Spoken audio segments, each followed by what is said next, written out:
going to be that source for folks to come and listen to your voice and listen to what you're saying. You have that responsibility to at least keep them grounded in some type of fact, unless you put that disclaimer that this is not fact, this is all opinion. This is for entertainment purposes. If you go to your news, go to Drink Champs for your news, that's worse than going to Three Brothers. Like, this dude is high and drunk the whole show.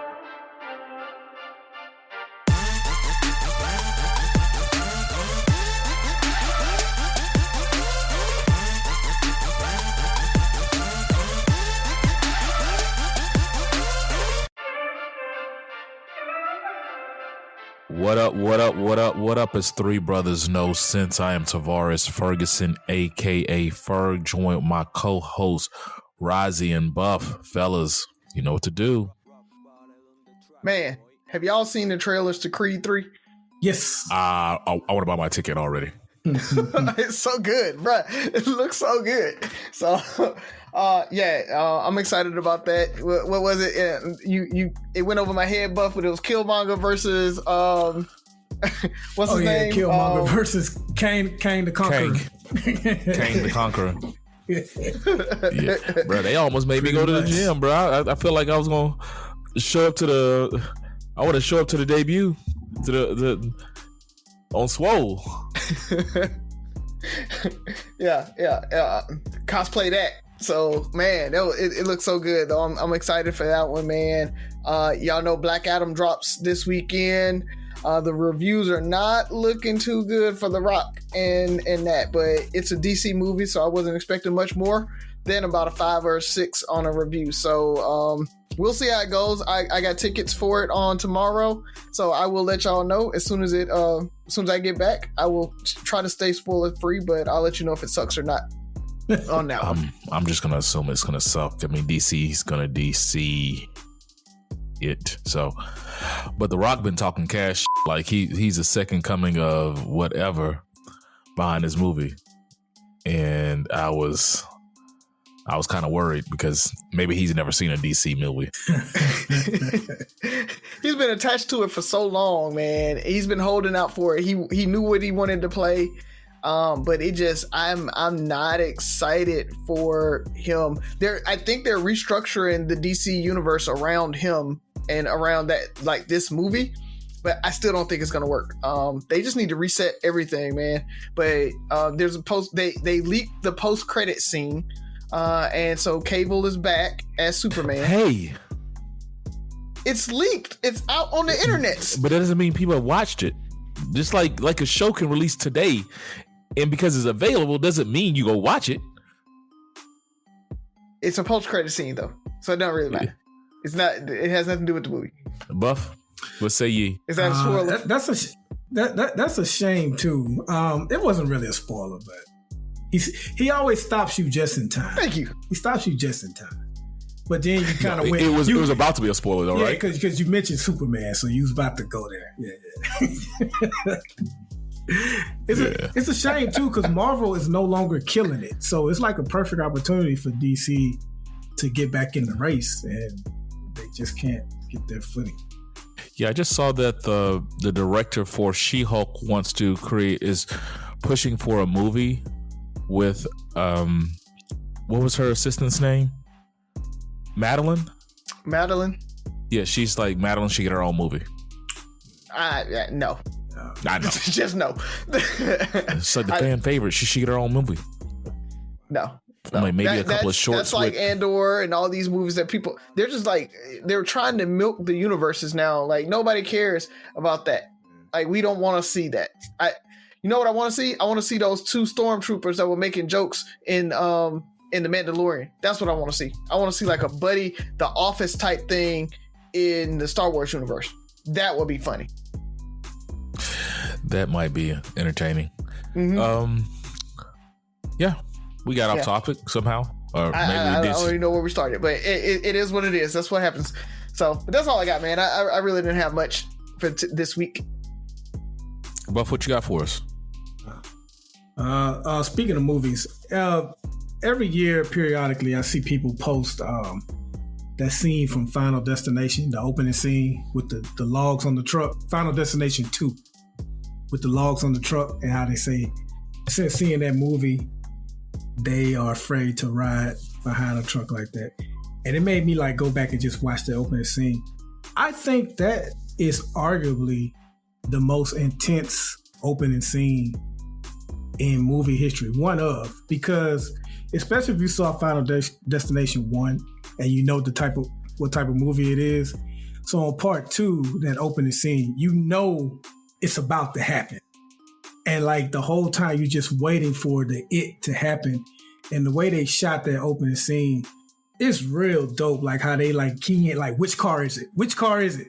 And then they finally show the truck and it's like, what's going to happen? It's like, go back and watch it if you haven't watched it in a few years. That is an intense scene. Probably one of the most intense in movie history. Yeah, I can't think of anything more graphic than that. Or not even graphic though. It's like you're on the edge of your seat. Like, when is it about to pop off? Like, but when it happened, because they show each character when that log come through that window. Oh yeah. I forgot how graphic that was. I was like, oh my. And like, so they didn't let you down. The road is partially slick. Everybody's driving at a high speed or rate. You know what I mean? It's like, when is it gonna happen? It's intense, man. So I don't know. I just threw that out there. That water bottle like slides up under. Final Destination. Yes. That whole series made probably it's not a horror film. It's just the intensity of it and the realization of like, this shit really could be going on for real. Like, it made you rethink everything. I can't remember which one had like the bus scene. It was like that was part one. That was part one. Yeah, I can't even remember what it was. That was part one. So we went to go see it freshman year in college. FAMU. Nobody has a car. Guess what we took? Oh no, a bus. Nick, that was the most like that. We might have to walk, dog. Like we second guessed everything, bro. It was just, I just remember how we're sitting there watching when that happened. We're sitting there looking at each other like, are we taking the bus back? And now it's, that movie was just, those are always the worst ones. The ones that aren't so far-fetched. That the whole Saw, all that stuff. But Final Destination, I stopped watching it. I'm like, I'm good. Well, we already know what's going on. As with everything, they got carried away with outlandish. But the first three. But I don't even feel like it was so predictable. It's more so like, nah. What I mean, I know what's gonna happen is it's gonna mess me up. Oh, by that I'm like, it was just like Buff said. I think the first 3 was like good, and then after that it started getting so outlandish. I think they started going kind of over the top where it wasn't believable anymore. It's like, I stopped after probably 2 or 3. So that's when you gotta stop. It's like Hellraiser. Did y'all know there's like 9 Hellraisers? I think I've only seen the first one. What? I didn't know that. Yeah. I was just kind of diving in the DVD bins, and I caught like the entire Hellraiser collection, and it was like 9 of them on it. I was like, oh my god! But they do have the reboot, and I still haven't seen that yet. I need to check that out. That might be what I check out this weekend. Matter of fact. Okay, that's good. Buff, you got anything else for us? That's it. That's all I got. You were mentioning Chappelle and. Oh yeah, I'm mad at that. Chappelle and Chris Rock, they did like a surprise combination set in New York a couple of months ago. So now they're doing like a 2-week set from December 1st to December 14th, but it's only in Arizona and California. I don't see how that's fair. Like, the whole nation should be privy to that. So. Right. Hopefully, at least they turn it into a special. At least, yeah. Hopefully, they turn it into a Netflix special. That'd be dope. So, yeah. Take my money right now. Well, I don't have much. I mean, I'm just out here wondering how midterms are going to turn out in the next few weeks. Wondering what's going to happen with Trump and everything's going on with the January 6th trial and him still making a push for 2024 run. Buff, how does that work? Wait, what do you mean? Like, we have somebody basically about to be on trial for,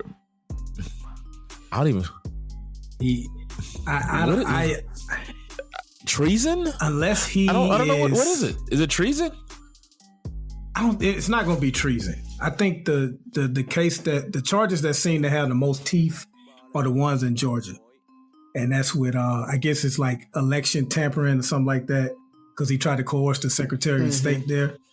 So that's the one that seems to have the most legs on it. I know he's also being investigated in New York as well for similar charges, but people seem to think, like I told you guys, I went to that gala last month in New York, and I was around some judicious people, and they seem to think Georgia is where it's at. So we'll see.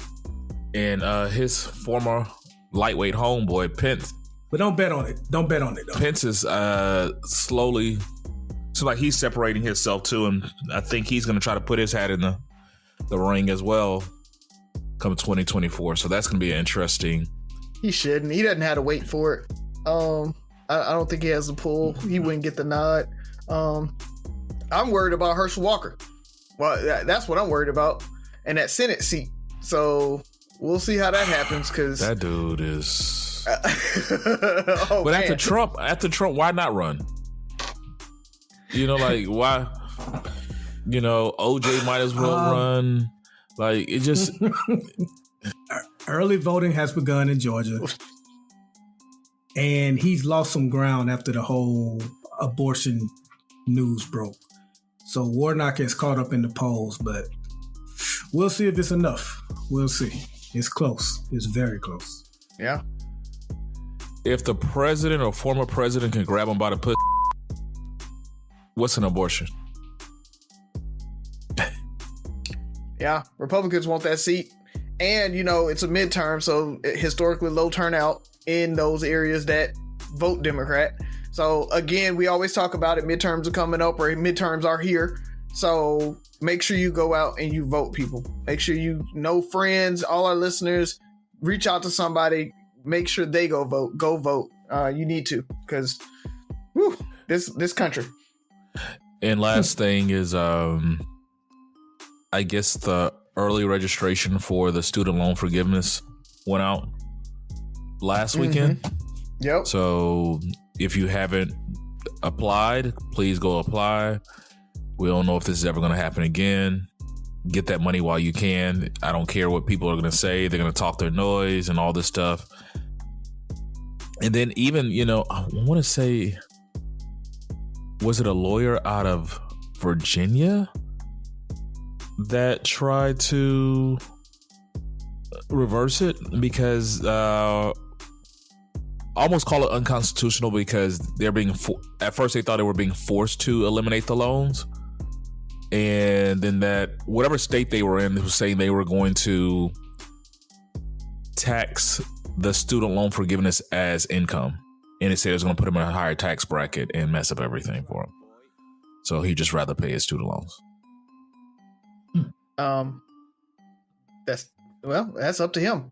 Yeah, but I think he was saying at first that he thought he was he was being forced to have them forgiven.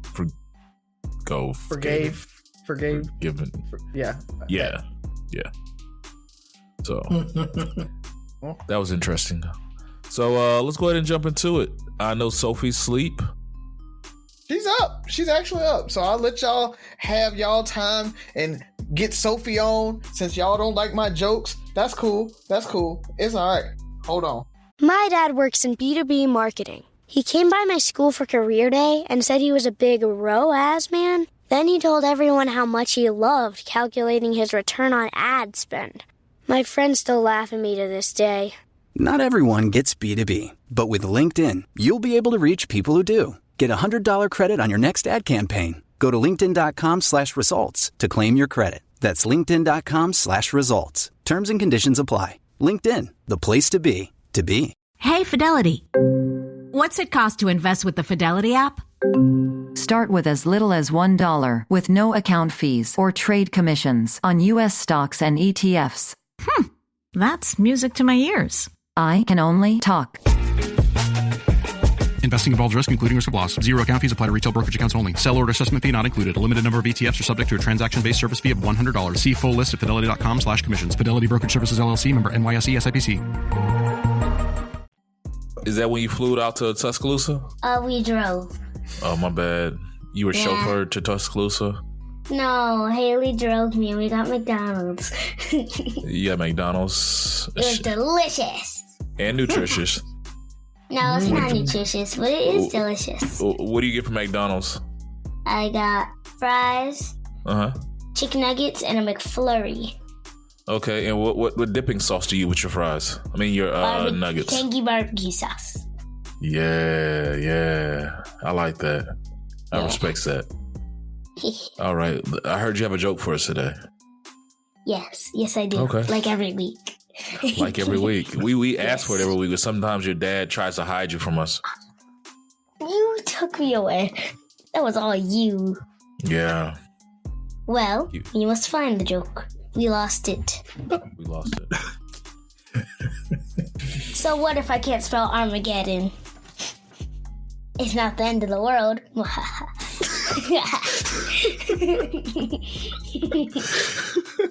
Touche. Yes, it's a very well-written argument. Yes, very well written.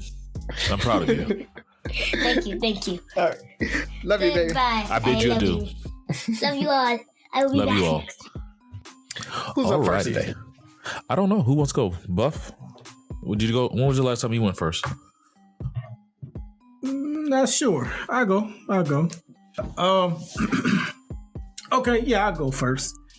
Wanted to ask you two brothers real quick. It's a question that I actually got from Drink Champs, who I felt a little sour on them lately due to their interview, even though they've finally deleted it and stuff. And he did apologize, but I think he apologized because he don't want to be a part of that lawsuit, $250 million.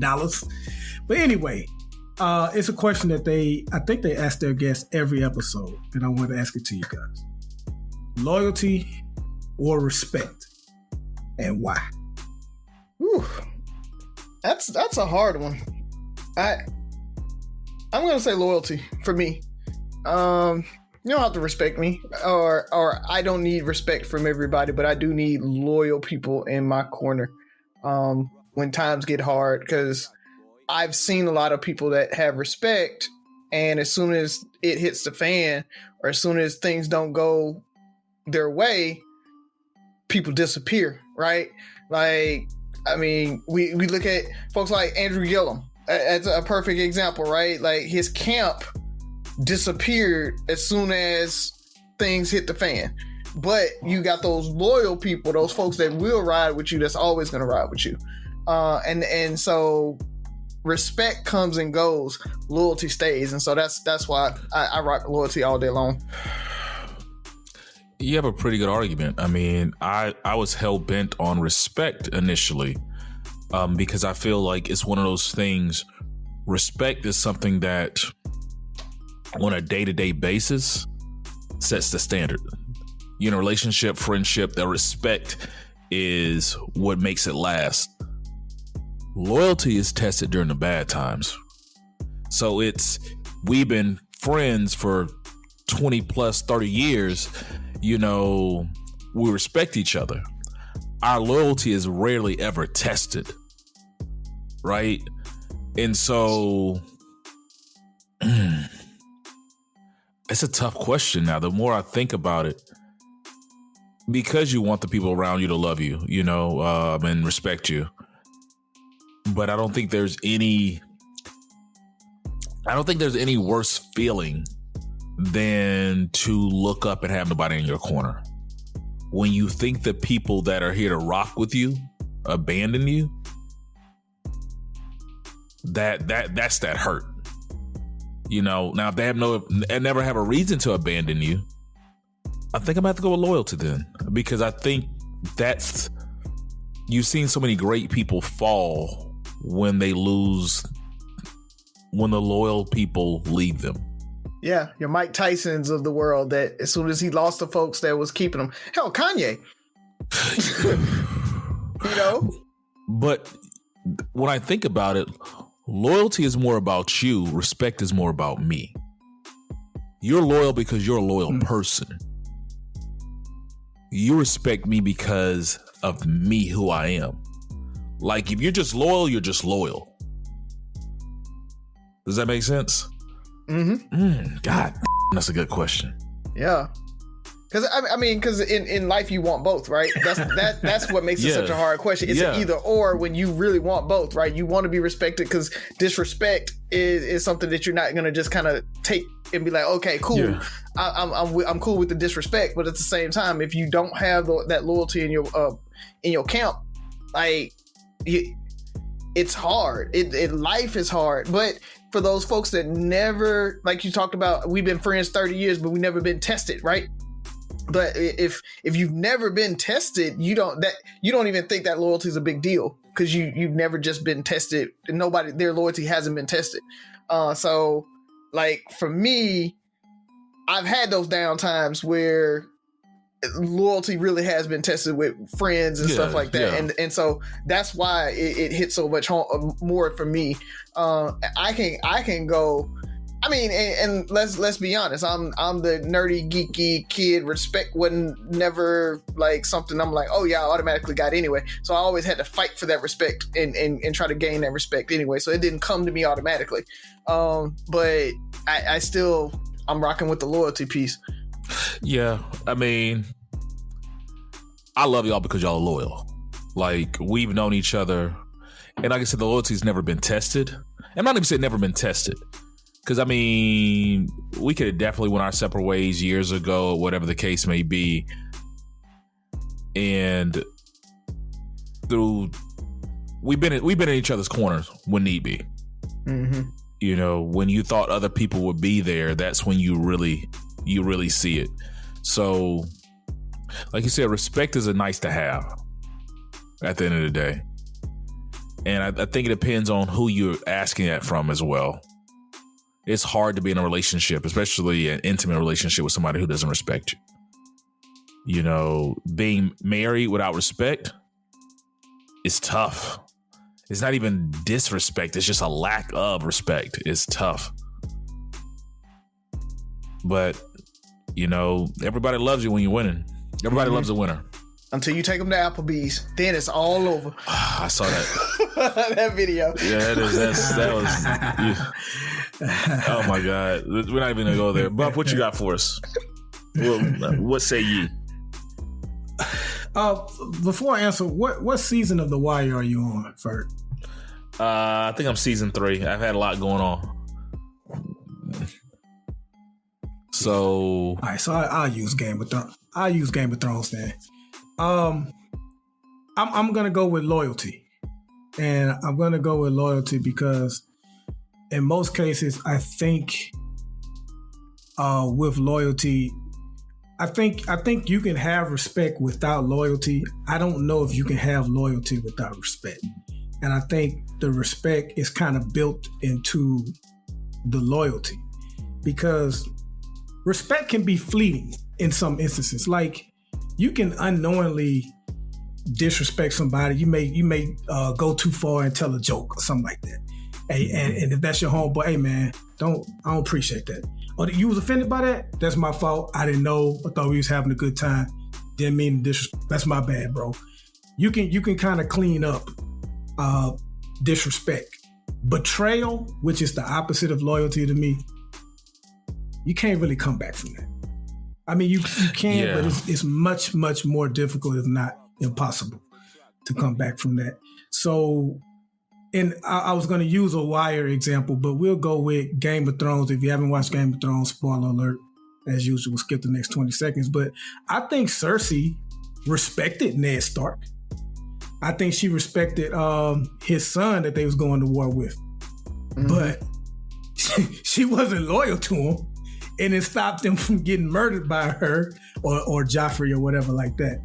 So you can have respect for somebody that you plan on betraying. We've seen it in a lot of mob movies. A lot of times in those mob movies, they have respect for their rival, but that doesn't mean that they're not going to try to take them out. Or in the corporate world, I'm sure a lot of these CEOs, when they're moving up, they respect somebody right before they step over the you know what I mean? And I think loyalty prevents you from doing a lot of that. So I'll go with, it's a question that stumps the guest all the time on Drink Champs, by the way, because like I think Razi or maybe you, Ferg, you want both. You want both. But I think in most instances, if you have loyalty, 9 times out of 10, you're going to have that person's respect.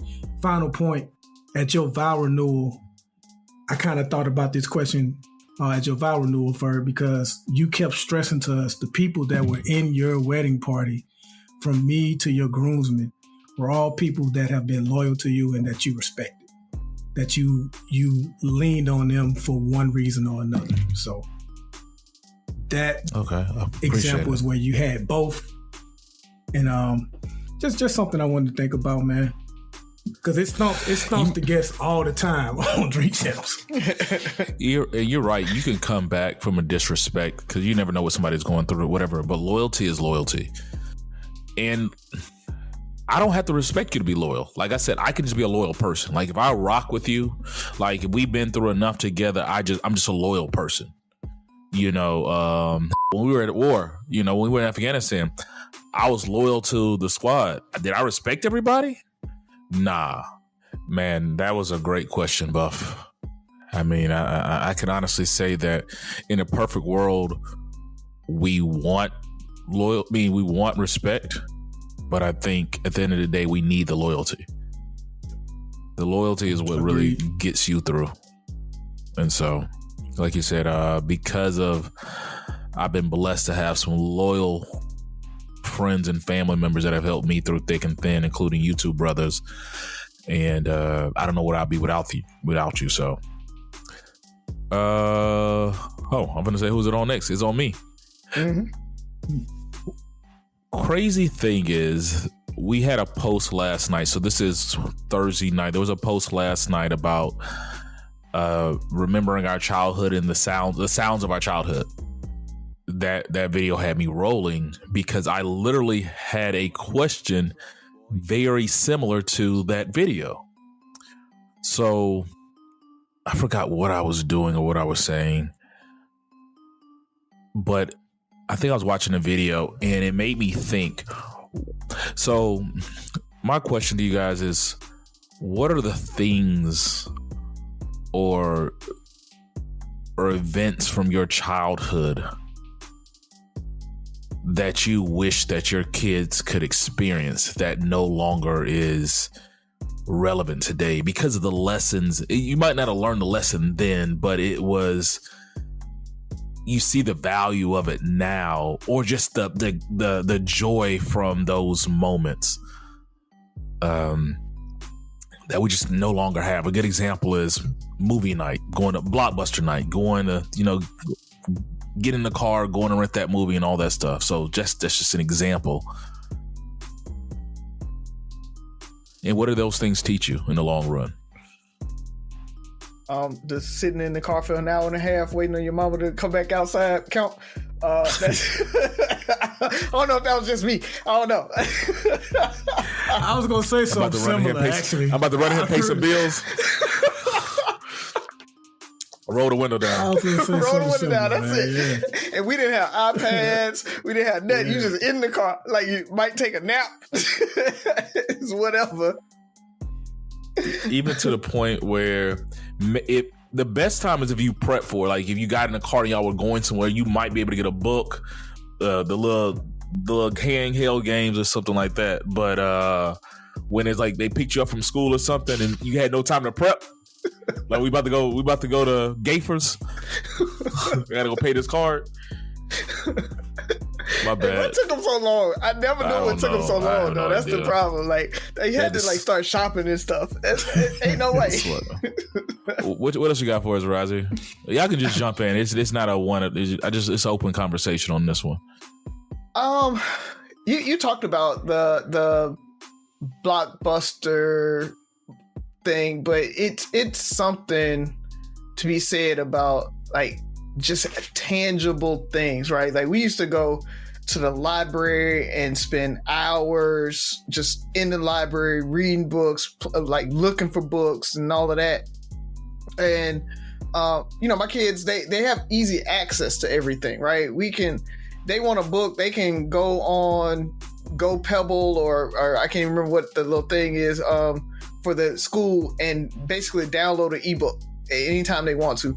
I take mine to the library and they do enjoy it, but it's something about the ease of access that they have today. It's the joy of finding and saying, oh, I want this book or I want this thing or I want to rent this video, and maybe you can get it and maybe you can't. There's like that instant gratification that they get all the time. We had to kind of defer gratification and toss a coin and be like, maybe we'll find the movie or not, right? And make decisions where they always have access to it. They can stream a movie at pretty much any time. So there's not I don't know if I'm going to be able to find this movie. The only thing that they have today that's anywhere near that is, it's not on a streaming service, so we actually got to rent it, right? So we got to pay the $3 or we go to the bootleg site, one or the other. But either way it goes, they're going to get it probably versus us that we didn't know if we could get it. Yeah, it's access and availability. Mm-hmm. You brought up the library. I remember if there was a book report, we had some kind of thing at John L. and everybody, the whole 11th grade class had to do a book report on whatever or a research paper on whatever. Probably that week, if it was due on Friday, that week at the Tomerville Library was Livewire. You brought your little change to make your photocopies of the encyclopedia, whatever you're doing, you wrote as much as you could and copied the rest because, all y'all were using the same book, now they can copy and paste stuff. You can do a whole freaking paper, copy and paste. Yeah, so, Buff, you've been pretty quiet over there, bro. What you got for us? I know you had an enjoyable childhood. Like I said, I kind of wanted to use what Razi said, but I was going to go with the aspect of, I think it kind of, in some cases, it can kind of take away from a kid's imagination. Like with having all these things that they can just readily entertain themselves. They don't have those opportunities where, how we went somewhere, it was just you. And you either were bored or you had to like come up with your own thoughts and ideas or games or whatever like that. They don't have to do that. They have a phone, tablet, laptop. They just go right to it, play a game or whatever like that. So I think they're missing out on that. The other stuff you guys mentioned too, especially Blockbuster Night, man, that was something me and my mom did like at one point every week. We would get like 2 movies. She picked one, I picked one. And we get like McDonald's, which was like a big thing because we didn't get McDonald's often. And just like eat and watch our movie together and just be like that. But now, your kids, they can, like Razi said, they can pull it up on one of the streaming apps, watch it. So when you do call them down to say, hey, you want to watch this movie? Oh, I already seen that. Oh, I already watched the trailer for that, so I don't want to see that. They already know about it and stuff. So there's very little guessing and wondering with them. Yeah. And they have too many options. You kind of... Yes. There's always something that can stimulate their mind. They have continuous access to stimulation. It's video games, YouTube, TikTok, whatever. And for us, it was what it was. It was fleeting moments of just non-creative bliss. Like, you might be able to watch a movie, you might be able to get a video game, but there was a lot of downtime, and you had to be creative with resourcefully creative. And I say that because these guys are super creative. This generation is just, the things that they're imagining are just crazy. But it's, for us, we just came up with stupid stuff to do. You know, there were so many different games. Be Spice, like we went around, hit, like we had nothing better to do than to find a way to hit each other. We had to figure out ways in games, and we made stuff up all the time. Be Spice. Yeah, like, you know, they have TikTok, you know, challenges and things like that because it's popular and they want views. We did stuff just because there was nothing else to do. Just nothing else to do. So my kids don't like commercials. My son finally understands that sometimes he has to watch a commercial, depending on if we're paying for a service or not, you know? You know, he would get frustrated that he was watching Paw Patrol and all of a sudden something else came on, and what happened? But it was, even in our best, Saturday morning, he woke up early because there was a very finite time that was dedicated to your entertainment. Mm-hmm. It might be from 7:30 to 11:30, maybe 12 o'clock. Guess what comes on a Saturday? Westerns and kung fu movies. And you had to make a choice. That's what it's time to. Are you gonna sit here and watch Gunsmoke? You gonna sit here and watch 17 Flying Fists over Tokyo? Or you gonna go outside?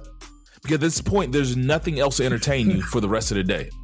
There's nothing geared or catered towards entertaining you.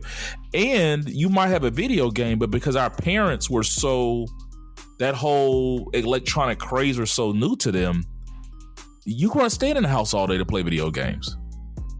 You weren't staying in the house all day to watch TV. Yeah. You know, and I think it taught us to appreciate the moments that were meant for us. And now I think these kids feel like every moment's meant for them. As soon as they beat a game, they want a new game. Hell, they might not even beat the game. You know, there's always something for them. I mean, it was just, I don't know. I mean, I think it just taught us a little more gratitude. It humbled us a little more. It was just simple things. I mean, the joys of just it was an adventure if you went to Toys R Us. Like, to see this. Yeah. If you went to KB Toys, shout out to Mobile, that was a big thing. My kids don't have to do that. They can literally get on YouTube and watch some millionaire kid play with every toy out there. Dude's a millionaire. But I'll tell you, they still love going to Toys R Us and KB Toys and the toy stores. It went before it shut down. I mean, the kids loved it, and like my kids cried when it shut down. Like, I was sad. I had been there in years, but just the thought of my kids not, me wanting my kids to experience those things. Mm-hmm. You know, those joys that I held. An era. Yeah, I held so close to. I don't know. And maybe because we were broke and everybody else was doing these things, and you know, our kids aren't going to know a lot of the struggles that we know, or not even the struggles. It's just I'm not going to call it a struggle. The limitations. My kids have no idea of how much anything costs and really don't care. All they know is what they want for Christmas.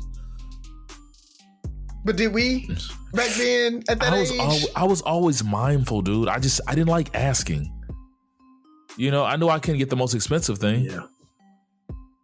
You know, I knew we didn't have it. Yeah. But you know when you believe in Santa Claus, I mean, you gonna ask for the moon and get what you get. I know Santa had a budget or something. I don't know what was going on. Yeah, you know my take on that. That's why Santa only brings the cheap toys, or not the cheap toys, but like the inexpensive toys. Everything else comes from me. You gonna know I pay for that. So, good question, man. Our parents used to push us to go outside and then complain, telling us we smelled like outside when we came in. Like, that's what you told me to go do. Now you complain. And we couldn't smell it. That was the funniest part about it. But now, as an adult, we smell it. And we played so hard, though. Yes. Like, I was thinking... And outside definitely has a smell. Yes. But I remember... So I grew up in Dallas, and when I was first grade... Maybe in kindergarten, I stayed in apartments, and I used to walk from my apartment to the bus stop, which was at the front of the apartment complex. It's not far, but I wouldn't dare have my kids walk through that now. Like, you know how many houses or apartments I had to pass? Like, in today's world, you got to think about that. Like, do we feel comfortable enough to let our kids walk through a random apartment complex in the morning by themselves, passing maybe 100 apartments? How easy is it for somebody to grab our kids? My kids can't walk when they get in the car in the morning, they can't walk outside by themselves before like, hey, I'm gonna open the garage. Y'all stay right there. Go to the front of the garage. It's the freedom of just irresponsible parents. Like, we could go out. When I was 7, 8, I could leave a house at noon, and if I didn't get hungry, I didn't have to. I could be gone for 6, 7 hours.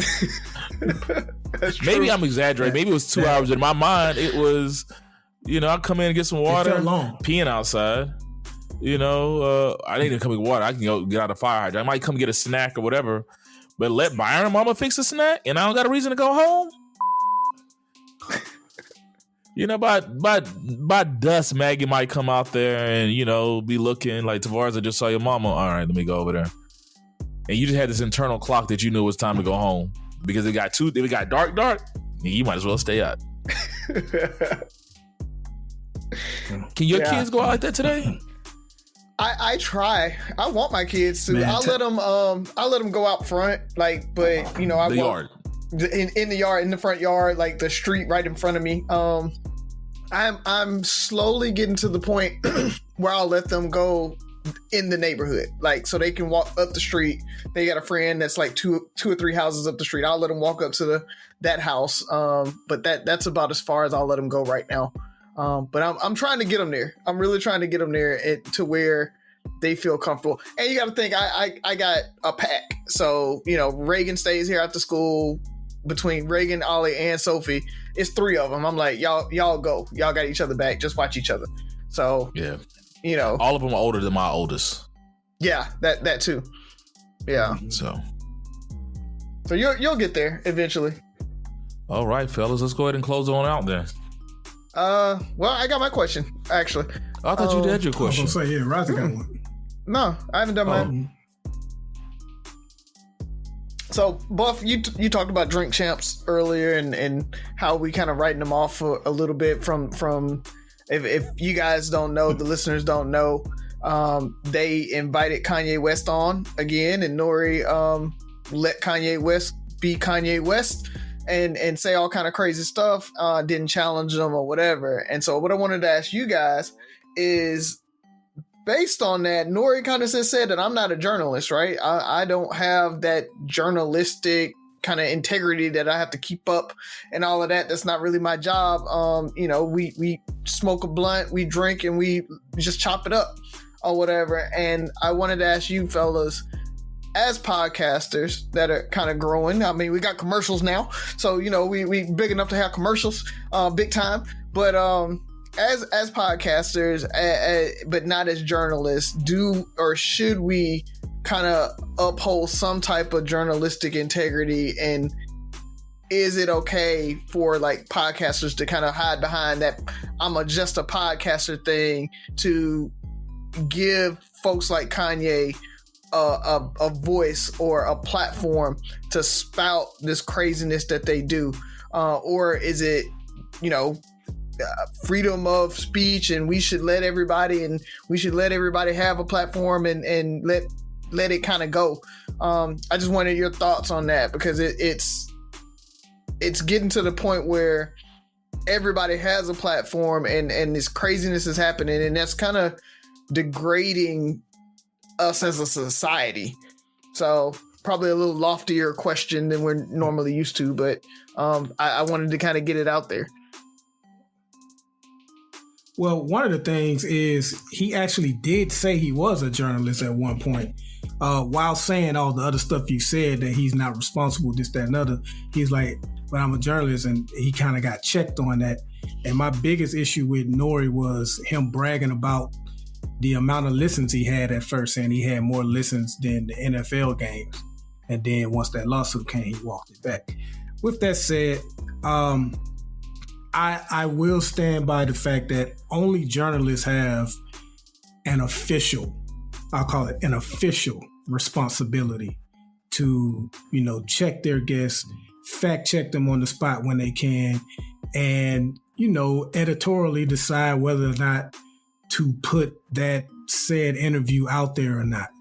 Versus podcasters, they don't have that responsibility, but you kind of do. And Facebook and Twitter have kind of set that precedent when dealing with Trump and dealing with all of the fake news that was coming out from Russia infiltrating with their bots and putting fake news out there. They have a system now that says, hey, this article isn't true, or they'll let you tweet it, but right under their tweet, they'll say this has been proven to be untrue and things like that. So officially, and we all know podcasters is the new rap game. Like, everybody has a podcast now. So with that said, you're not going to get journalistic style type of subject matter interviews and things like that. So it's on you as a listener to know the expertise of the podcast that you listen to. And for the podcaster themselves, to go back to your original question, it's not officially on them, but you do want to be careful, because you can hang yourself out there to be in a situation like Ye is right now, even though he wasn't the podcaster, he was the guest, but he said something that drew the ire of the George Floyd family, and now they're suing him for $250 million. So you can be as reckless as you like, but just like with everything else, actions have consequences sometimes. And so if you want to just hide behind the fact that you're just a podcaster and say and do whatever you want, just know there's a chance you can go too far and there can be some repercussions. So I would just encourage all podcasters to be as careful as they can. We make posts sometimes that we've made a couple of posts that I've gotten wrong. I do most of the posts for Three Brothers No Sense. I've gotten a couple wrong. People have inboxes like, hey, that's not true. And I feel bad about it, and I change it as fast as I can. But you do get caught up in trying to post things quickly without thoroughly reading something. And that's when you can kind of hide behind the whole, well, look, I'm just a podcaster. I'm not a journalist. I don't have a whole news crew behind me. Right. Exactly. So just be reasonable with what you put out there. Yeah. Nah. If you're not an information-based entity, like with Trump, people were going to these places for the news and the truth. If you're not a podcast or something that is considered informational, but everything we say is opinionated. This conversation right now is opinionated. We might have journalists mad at us because we're giving our opinion on what the hell they should be doing. It's essentially like an op-ed. We have had journalists mad at us. Yeah, because we. Yeah, my question. Yeah. Yes. But it's completely. It's about you and how you carry yourself. So if Ye was on our show and he went off on that, he has the right to have his opinion on something that is completely not based in fact. You know, he's no different from coming on here as a flat earther. If we're not saying that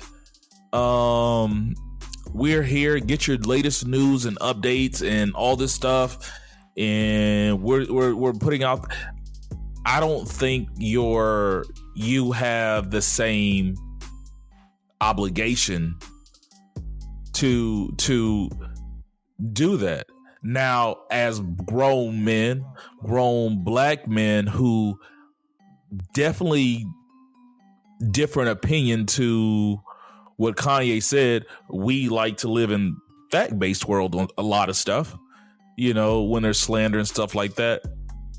Yeah, we would, I think we would all probably say something, but at the same time, we invite guests on our show to express how they feel about something. So we can differ in opinion, we can disagree, but unless you just got to the point where Razi as a person, Buff as a person, Ferg as a person, like, nah, dog, that's bullshit. You can step. Now, that's just who we are, right? That's not our obligation. That's just how we just roll. That's like, you know, dog, you can't do that. Like, you're not going to come over here disrespecting certain people. That's just because how we're built. If we say, you know what, dude, hey, we invited you on our show. You have the right to say what you want to say. I think that's effed up. I can't even believe you said that as a black man in America. But hey, it's on you. Do we, because where do we draw the line? We can draw the line on one of the women coming on here talking about the problems that women have, and because we're offended as men, we nix her. If it's based in fact, based in opinion, whatever the case may be, at what point do we stop censoring people? Now, should drink champs be at fault or, liable? I don't think so, if they're not setting themselves up to be an information source. Like, come here for your latest information. And if you're getting your news and your updates from Three Brothers No Sense, I'm going to tell you right now, go someplace else. This ain't it. But I mean, it's on a listener. Like, are we at fault? There's a group of people that might be taking our word as law. It's hard. It's hard. It's definitely. That's why I wanted to ask the question, though, because I'm torn. I'm really torn about it, because I see your side of it, Ferg, and I see your side, Byron. Like, I want to give I wouldn't give Kanye our platform, right? I wouldn't bring him on our show, because, like you said, that's just us, that I disagree with him so badly. But Kanye, if you want to come on the show, come on, because we need those listens like Nori, and then we'll just disagree with you on the like Ferg said. We'll be like, I don't know about that, Kanye, but we'll do that. Well, but, yeah. If we had him on, we wouldn't let a lot of that stuff slide. That's the difference there. I think that's the problem that I have with Nori and everybody else, is just 100% letting it slide, not questioning it, not elaborating, not. When it's common knowledge stuff and saying, hey, that's not really what happened, or that's not how that works, right? We do it all the time with everybody that we come on or we disagree with or whatever. I mean, or we can elaborate on, like, if we know something, then we're going to kind of voice that. And that's what I do think podcasters have some responsibility to be able to say, and not just let people just speak all out in left field if it's common knowledge that is just not right. At least question it to the point where'd you get those facts? Can you give us some, tell us where, because common knowledge says this, right? Like, make sure that people understand that that's not the common, commonly accepted version of whatever they're saying. I think there is some responsibility there for any podcaster that's putting themselves up to be a platform for somebody to talk to, because they have the responsibility to their listeners. That's really what I think, is if you are going to be that source for folks to come and listen to your voice and listen to what you're saying, you have that responsibility to at least keep them grounded in some type of fact. Unless you put that disclaimer that this is not fact, this is all opinion. This is for entertainment purposes. If you go to your news, go to Drink Champs for your news, that's worse than going to Three Brothers. Like, this dude is high and drunk smoking the whole show.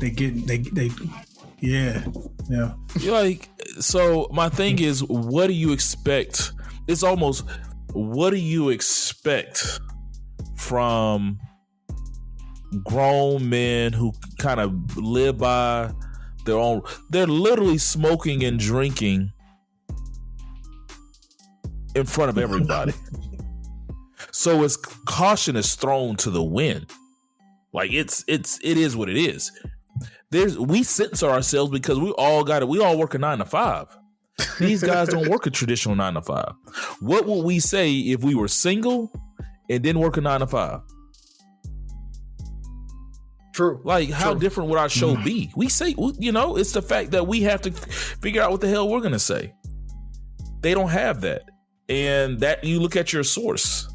I just think we're so quick to want to censor and shame. First of all, Kanye, your comment was stupid. So I will say that.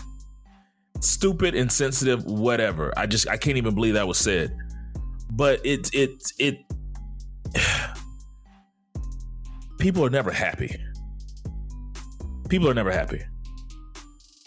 So I want to say this too. Fox News has done a wonderful job in blurring the lines of opinions and journalism, to the point to where they had to come out and like literally break down their hour by hour programming by saying, hey, our morning shows, that's opinionated. Our 9 p.m. Eastern shows, that's the journalism. But even the journalism there got infected because they played this sick game to where they would have their opinion hosts say, is Obama a Muslim? And by the time it gets to the nighttime show, the journalist would say, well, some people are asking the question, is Obama a Muslim? Yeah, your people, motherfucker. So they did a good job with like blurring it to where now people are so used to hearing opinion and considering it news. And so that's why, podcasters are able to get away with being a so-called informative podcast, even though they're not necessarily spitting any facts. I think on this show, we do a good job. We almost reference every answer we give on this show with, in my opinion, or I think, or to the best, like we put that out there almost before every answer, but not everybody does that. Mm-hmm. Or if we are spitting facts or whatever, we'll give a resource, or we'll say, and sometimes it is my expert opinion, right? I know this because I work at the Capitol. I see it every day. I'm in law enforcement. I'm in the military. Like I've done those things, and I can actually talk from experience or knowledge on it. So some of the things that we do speak facts on, we're quoted as fact. And so, and like you said, I think we do a really good job of saying based on this versus, or my opinion is that. So yeah, I agree. Pat on the back, Three Brothers. Yeah. Well, based on my expert opinion, the show is coming to an end. So let's go ahead and close it out, fellas. Great show. I had a blast. Who wants to go first? You know what's smart? Enjoying a fresh gourmet meal at home that you didn't have to cook. Meet Factor, your loophole in the laws of mealtime. Chef-crafted meals delivered with a tap, ready in just 2 minutes. You know what's even smarter? Treating yourself without cheating your goals. Factor is dietitian approved, chef prepared, and you plated.